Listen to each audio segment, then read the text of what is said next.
Bismillahirrahmanirrahim. Assalamu alaikum bachcho. Welcome to the video number 14 of unit number 11. This is types of sound. Sound can be divided into two basic types. The one which is pleasant in hearing, the pleasant sounds.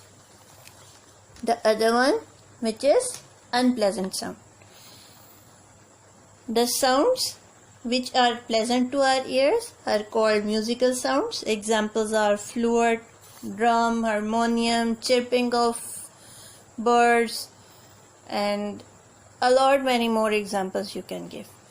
The other types of sounds are the unpleasant one, which have bad or impact on our hearing sense. These are called, for example, the sounds of machineries when we turn on the fan on, or when we use the blender jug. They give off the sounds which are not that much pleasant. The other example, that is door slamming. Whenever anyone shuts the door with full force, that sound that is there is not pleasant, so we can call it as noise. Also, the sound of traffic and a lot many more examples you can give from daily life.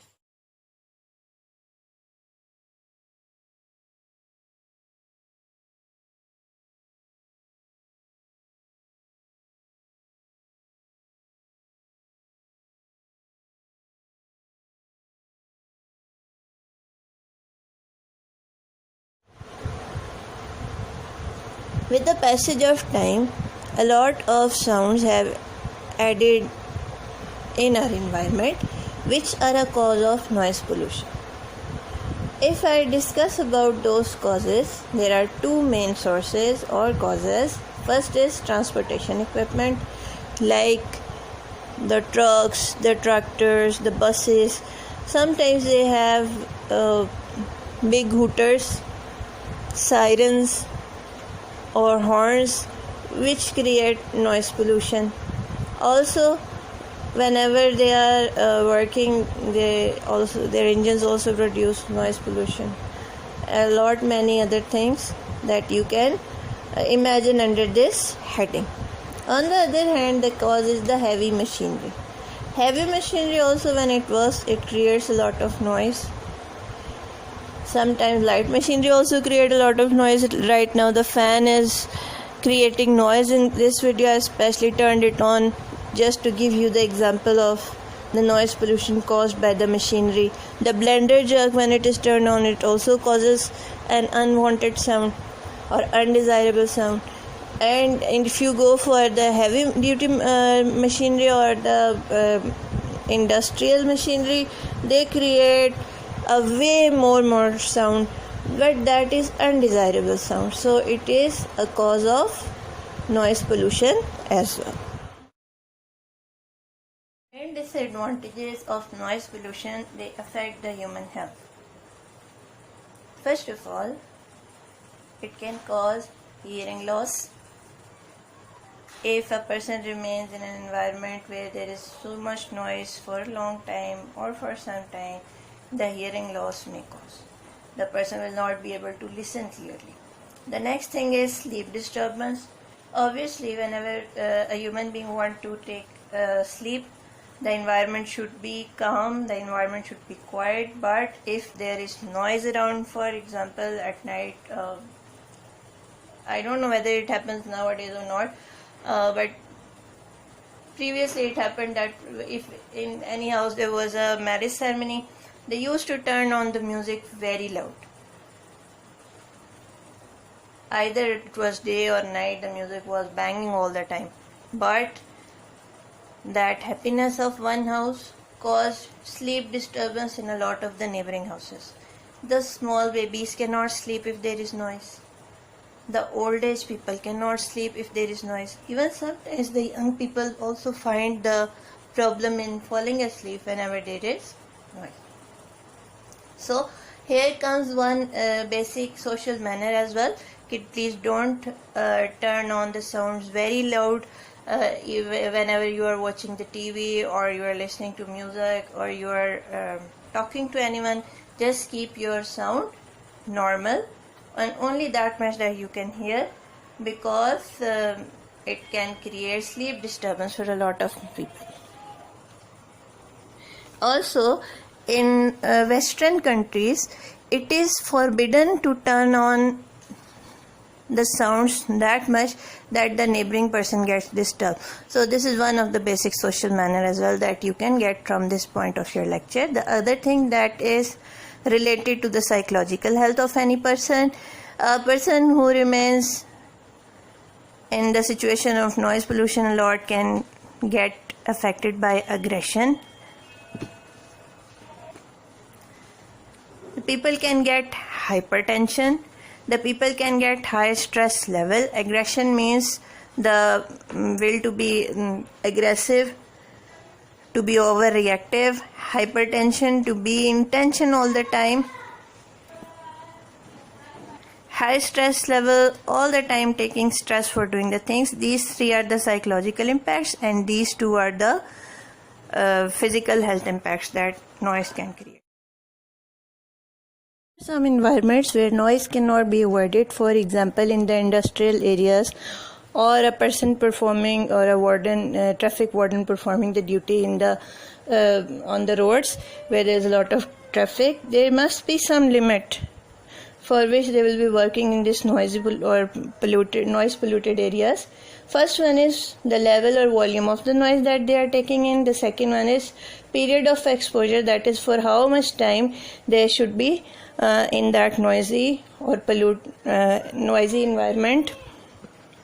The limit for the level or the volume and period of exposure, in some countries it is said that 85 to 90 dB for 8 hours work a day. This is the limit for the safe noise level. So having a safe noise level is very important for the health of all the workers who are working in a noisy environment. Pollution can be reduced with the help of these three methods. First one is, we have environmental friendly machinery should be used. If any machinery is making so much noise, if the option is there that you can replace it with a quieter machinery, people should go for it. Next thing is, for example, if your horn is too loud, replace it with a slower one, etc. Second one, sound reducing barriers. There should be some barriers regarding the sound, that in this place the noise should not be, for example, outside the schools and the hospitals, the horn should not be used that much. The third one is the hearing protection devices. For example, you must have seen the pilots who are riding the F-16 jets. They wear those headphones to protect themselves from the noise of the F-16. There are two types of surfaces. One are rigid and smooth surfaces. Rigid and smooth surfaces tends to reflect more sound. For example, this is a rigid and smooth surface. On the other hand, there are soft and irregular surfaces. They used to absorb the sound. So if we want to reduce the noise pollution anywhere, so we have to use the soft and the irregular materials like draperies, rugs, etc. A room which is not having any sort of curtains or carpets inside it, in that room the sound will appear louder. But if in the same room we place the carpets, we put heavy curtains, we go for the wall hangings made up of soft materials, what will happen? In the same room, the same voice will become lower, because that sound will be absorbed by the materials which are present around. So if you want to make a room which is suitable for a sound sleep, then you must have a lot of soft and irregular materials inside that. Let us discuss the case of the classrooms or the public halls, how they will be protected acoustically. Absorptions, if the absorptions are too much in the classroom, then what will happen? The sound will be absorbed, the lecture may not reach each and every corner of the classroom. So On the other hand, there are reverberations. Reverberations are multiple reflections. When the sound gets reflected from the ceiling, from the walls, from the floors, from all the things in the classroom, then that is known as reverberation, or technically speaking, reverberations are the multiple reflections. If reverberation will occur too much, the sound will become garbled. It will not be easy to understand. So in designing the classrooms and the public halls, there must be a balance between the absorptions and reverberations. Sometimes the public halls or the classroom ceilings, if they are very big, they are curved. The curved ceiling make sure that the sound will be reflected back to the audience instead of reflecting in every direction, because the audience is the concerned party that needs the sound. The other thing is the curved soundboard behind the stage. For example, this is the stage. There will be a curved soundboard behind the stage. What that soundboard will do, that soundboard will reflect the sound such that all the sound will be directed towards the audience, like in classrooms. This is how the classrooms and public halls are designed in case of acoustic protection. 7.4 numerical. A doctor counts 72 heartbeats in 1 minute. What is the frequency and time period of the heartbeats? The number of heartbeat given in 1 minute is 72.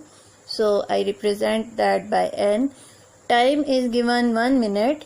Minute is not a standard unit, so we have to convert it into second. In 1 minute there are 60 seconds. Required quantities are the frequency of the heartbeat and the time period of the heartbeat. Frequency means, by definition, number of heartbeats per unit time. That is 72 by 60. Frequency will be 1.2 Hertz. T is equal to 1 by f, that is 1 divided by 1.2. The answer will be T is equal to 0.83 second. 1 heartbeat will take 0.83 seconds to complete. 11.5 numerical. A marine survey ship sends a sound wave straight to the seabed. It received an echo 1.5 seconds later.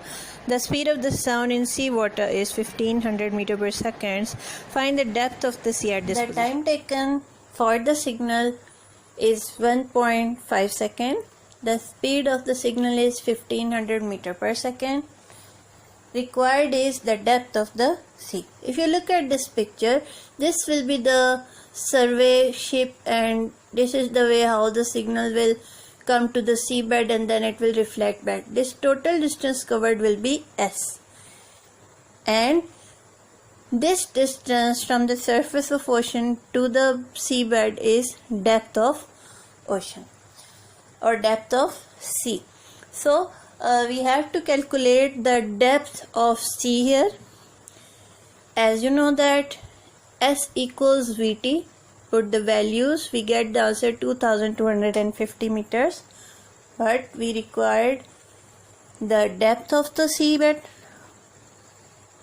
Now we have to calculate the depth. We will divide S by 2.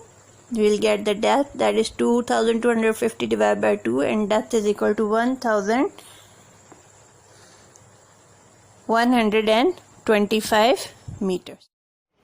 11.6 numerical. A student clapped his hands near a cliff and heard the echo after 5 seconds. What is the distance of cliff from the student if the speed of the sound is taken 346 meter per second? In this numerical, a student clapped near a cliff. Then after reflection, the sound will be traveling the distance S, and the distance of the student from the cliff will be this distance D. The time of travel is given to be 5 seconds. The speed of sound is given to be 346 meter per second, and required is this distance D. According to the distance formula, S is equal to Vt. We have 5 into 346. The answer will be 1730 meters. In order to calculate this distance, we have to divide this S by 2. This S is the total distance traveled by the sound wave, and this distance is half of that distance, S by 2. It's 1730 divided by 2. So the student is 865 meters away from the cliff.